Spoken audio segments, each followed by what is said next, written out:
Constitution में amendment हो चुकी है, 191A आ चुका है और उसके नीचे कॉन्स्टिट्यूशनल बेंचेस बन गए हैं जो कॉन्स्टिट्यूशनल मैटर्स को डील करते हैं।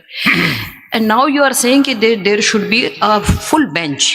तो क्या उसके लिए हमें प्री अमेंडमेंट एरा में जाना पड़ेगा? And for that matter 26th amendment को हमें सस्पेंड करना पड़ेगा पहले। देखें, सुप्रीम कोर्ट कभी भी रिन्यूड नहीं हुई ऑफ इट्स इनहेरेंट पावर। अगर कोई इशू आ भी जाए, आप लोग मेरे से बेहतर जानते हैं, अगर आप डिसाइड करें कि फुल बेंच को रेफर करना है तो चीफ जस्टिस के थ्रू कमेटी के पास जा सकता है, कमेटी के पास रेफर किया जा सकता है। उसको किस तरह बाईपास करेंगे 191A को?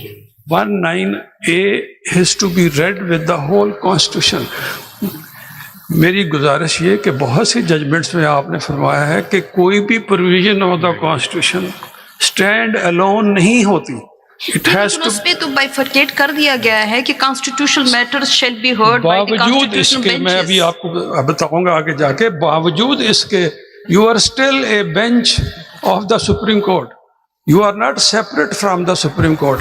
अभी मैं आपको 187 के हवाले से भी कोई बहुत सी प्रॉब्लम्स हो जाएंगी अगर हम ट्रीट करें कि ये 184(3) को तो पढ़ रहे हैं, तो what would be the harmonious interpretation if you will read 184(3) with article 191A sub article 3? ठीक है, you mean to say that the power of the Supreme Court or the bench or the suo motu as provided under Article 184 are still intact? ठीक है, if you read this sub article 3 with sub article 3 of article 191A, there is a clear restriction that no bench of the Supreme Court other than a constitutional bench shall exercise following jurisdiction vested in the Supreme Court, vested in the Supreme Court।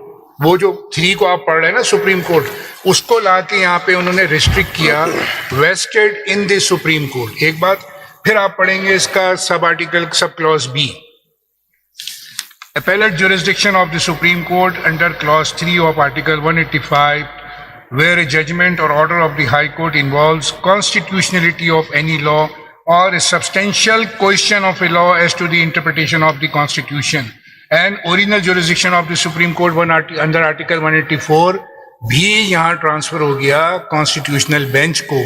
तो जो आप बात कर रहे थे, the framer of constitution were fully cognizant with this word Supreme Court. That is why they have mentioned in sub article 3, no bench of the Supreme Court other than a constitutional bench shall exercise following jurisdiction vested in the Supreme Court। आपने जैसे शुरू किया, आपने माना कि 1843 की jurisdiction तो है।